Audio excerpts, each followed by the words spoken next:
Two women, one mission, drown their pain in whiskey and maybe leave a little chaos behind. When Beth Dutton pulls Teeter into a local bar, it's not just about the drinks. It's about escape, about letting go, and about messing with anyone who gets in their way, especially the wide-eyed tourists who have no idea what they've walked into. What follows is a raw and unfiltered moment between two of Yellowstone's most unpredictable forces, and it's unforgettable. To really understand why this moment between Beth and Teeter matters, we need to step back for a second. These aren't your average drinking buddies. In fact, they're probably the last two people you'd want to cross paths with in a dark bar, especially when emotions are running high. Let's start with Beth Dutton. She's sharp, she's dangerous, and she's always 10 steps ahead of everyone around her. Beth is the daughter of John Dutton, the powerful patriarch who owns the Yellowstone Ranch. She's been through hell, losing her mother, surviving an abusive relationship, and carrying the weight of the Dutton legacy on her back. Over the seasons, we've seen Beth go from a high-powered businesswoman to a fierce protector of her family's land, willing to burn everything and everyone who threatens it. But underneath that cold, cutting surface is someone who's deeply wounded, someone who feels too much but refuses to show it. Then there's Teeter, a wild card in every sense of the word. She's not polished, she's not quiet, and she's definitely not what you'd expect to see working on the Dutton Ranch. With her pink hair, thick southern drawl, and no-filter attitude, Teeter sticks out like a sore thumb. But that's exactly what makes her powerful. She doesn't care what anyone thinks. She's loyal to the bone, a hard worker, and surprisingly emotional when it comes to being accepted by the people she respects. That includes Rip, Lloyd, and more recently, Beth. Both of these women are used to being outsiders, and both have learned to fight their own battles, often without anyone's help. That's what makes this unlikely pairing so interesting. There's a shared understanding between them, an invisible thread that ties them together, built on pain, rage, and survival. They don't need to talk about it. They just know. Now let's talk about the context leading up to the bar scene. At this point in the show, the Dutton family is under enormous pressure. Attacks, betrayals, and internal tension are tearing at the seams. Beth is carrying the emotional weight of the ranch, her complicated marriage with Rip, and unresolved trauma from her past. Every decision she makes comes with a cost. She's a ticking time bomb, and when she needs to let off steam, she doesn't go for a run or talk to a therapist. She goes to a bar. Teeter, on the other hand, is dealing with her own version of stress. Earlier in the season, she was unfairly fired from the bunkhouse, just for being a woman in a world run by old-school cowboys.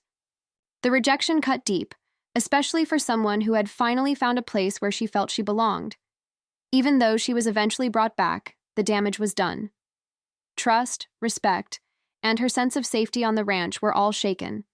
So, when Beth invites, or more like commands, Teeter to join her for drinks, it's not just about having a good time. It's about release. It's about finding someone who understands the darkness without needing an explanation. For Beth, Teeter is raw, real, and untamed. And for Teeter, Beth is powerful, fearless, and maybe even a little inspiring. This isn't just two women drinking whiskey. It's two soldiers laying down their weapons for a night, swapping pain for sarcasm, and eyeing the nearest tourist like a cat eyes a mouse. The bar becomes their battleground, not for violence, but for control, for dominance, for fun. It's a strange, smoky therapy session where the goal isn't to cry or confess, but to laugh through the madness and maybe start a little of their own. This setup matters because without it, the scene would just look like two women getting drunk. But with all this context, we see the deeper truth. Beth and Teeter don't go to the bar to forget who they are. They go to become who they are, with the volume turned all the way up. When Beth Dutton walks into a bar, the whole mood changes. Not because she's famous or loud, but because she carries a kind of quiet danger. You can feel it in the air, like static before a lightning strike. She doesn't need to announce herself. Her confidence, her stare, and her walk do all the talking. That night, when she brought Teeter along for the ride, the vibe shifted even more. From the outside, it might have looked like two ranch women just looking to blow off steam. but if you followed Yellowstone long enough, you know that nothing Beth does is without purpose. She didn't just want a drink, she wanted a release. She wanted to feel something real, raw, and maybe even destructive. And she knew Teeter would be the perfect partner in crime. As they step into the bar, there's a strange silence. Not from the crowd, but in the way Beth scans the room, as if she's already sizing up the chaos before it begins. Teeter, by contrast, walks in like a storm. Loud boots, wild eyes, and a face that says she's ready for anything. She's clearly not used to being in a place like this with Beth, but there's a flicker of excitement in her, maybe even pride. It's not every day someone like Beth Dutton invites you into her inner circle. The lighting in the bar is dim. Neon beer signs hum quietly in the background. Country music plays from a jukebox in the corner. Locals are scattered around, some playing pool, others leaning over their drinks. And then there are the tourists. Fresh faces, clean clothes, and eyes that haven't seen what real Montana life looks like. They stick out like sore thumbs, and Beth notices them right away. That's when the real game begins. Beth doesn't rush to the bar. She strolls slow and smooth, like a lion choosing its spot to hunt. She orders strong drinks, nothing fancy, nothing sweet. She's not there for pleasure, she's there for control. Meanwhile, Teeter leans against the bar next to her, watching Beth closely, learning the rhythm. She respects Beth, even admires her, but she's not afraid to throw in a little chaos of her own. As the drinks start flowing, so does the tension. Beth isn't the kind of person to start fights, but she is the kind of person to finish them. And she loves pushing buttons, especially when she's in pain. You can feel that pain simmering under her calm exterior. She laughs louder than usual. Her eyes are sharp. Every word she says feels like it has two meanings. Teeter feeds off that energy. She jokes with the bartender, tosses bar peanuts at the jukebox, and starts making loud comments about the tourists, just loud enough for them to hear. At first, it seems playful. A little teasing, a little sarcasm, but Beth knows exactly what she's doing. This is her therapy session, and messing with outsiders is just part of the process. It's not about cruelty, it's about power. In a world where Beth constantly feels like she's under attack, this is one of the few places where she can flip the script, where she can be the one pulling the strings. And with Teeter beside her, she doesn't have to hold back. There's no judgment, no fear. Just two women riding the edge of chaos together. They don't need to say much to understand each other. When Beth raises her glass, Teeter does the same. When Beth leans in close to whisper something cutting about the table of tourists behind them, Teeter lets out a laugh so loud it turns heads. It's like watching a dance, unplanned, wild, and perfectly in sync. Beth makes eye contact with a tourist who clearly doesn't understand the unspoken rules of the bar. He smiles, maybe thinking she's flirting. Bad move. Beth gives a smirk. That could cut glass, then turns back to her drink. Teeter mutters something under her breath and snorts. The man looks confused. That's exactly what they want. Every moment in that bar is calculated chaos.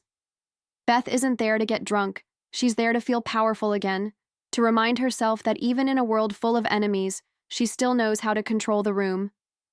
And Teeter? She's just happy to be part of the ride. For someone who's often treated like a joke, this is her chance to feel seen, valued, dangerous. The longer they stay, the more unhinged the energy gets. Beth throws back shots like they're nothing. Teeter starts dancing, half joking, half serious. The tourists get nervous, some leave, some stare, but nobody dares approach them. It's not just a bar scene, it's a power shift. It's emotional release. It's two broken women choosing to be whole, even just for one night, in the only way they know how, by owning the space, drinking hard, and throwing fire at anything that gets too close. By the end of the night, the drinks are gone, the tourists are shaken, and Beth and Teeter leave like they came, shoulders back, heads high, and emotions buried just deep enough to survive another day.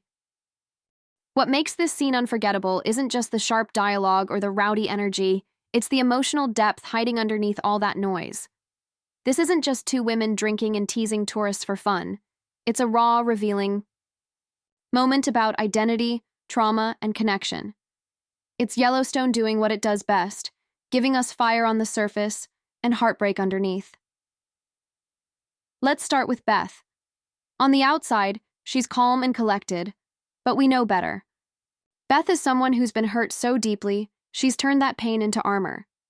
She walks through life like she's untouchable, but we've seen the cracks. Her relationship with Rip shows us that she can love, but even that love comes with walls. In this bar scene, we're seeing a different side. A more playful, slightly unhinged Beth. She's letting her guard down, but only in a space she can control. The bar, the tourists, the drinks, they're all tools. And Teeter? Teeter is the only person in that moment who really gets it. Beth sees something in Teeter that reminds her of herself. Maybe it's the defiance. Maybe it's the refusal to be anyone other than exactly who she is. Or maybe it's the loneliness, because even though Teeter is loud, wild, and messy, there's a sadness underneath. She doesn't say it, but it's there. And Beth, for once, doesn't mock it. She invites it in. She shares it. There's a moment, maybe you caught it, where Beth looks over at Teeter and just smiles. Not a smirk, not a challenge. A real, warm smile. It's brief, but powerful. In that second, Beth isn't the predator. She's a sister, a protector, someone who sees another woman trying to survive in a brutal world and silently says, I see you. And Teeter? She's used to being the outcast. From the moment she joined the ranch, she was different. Not polished like the other hands, not soft-spoken like the other women. She's loud, rough, and honest to a fault. That kind of rawness makes people uncomfortable, but not Beth. Beth doesn't flinch. She respects Teeter's fight, and that's all Teeter's ever wanted. When the two of them sit side by side at that bar, it's more than just a friendship moment. It's a powerful message about female strength, especially in a world that often tries to break it. Yellowstone has always been about land, power, and legacy, but it's scenes like this that remind us it's also about people. Damaged, complex, beautifully flawed people, and that's what this bar scene does so well. It balances the humor and the heat with something deeper. Yes, they're teasing tourists.